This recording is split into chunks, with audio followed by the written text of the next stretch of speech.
How to review community posts on Facebook Lite. Hello guys, in today's video I'm gonna show you how to review community posts on Facebook Lite. First thing, go to Facebook Lite. Here you will find these three lines in the top corner. Click on it and then just go down until you find settings, and here go down again.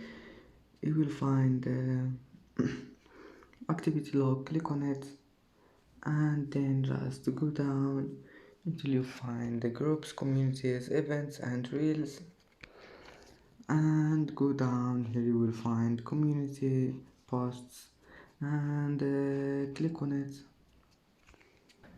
And that's it for today's video. If you like this video, please don't forget like and don't forget subscribe, and thank you for watching this video until the end, and see you in the next video.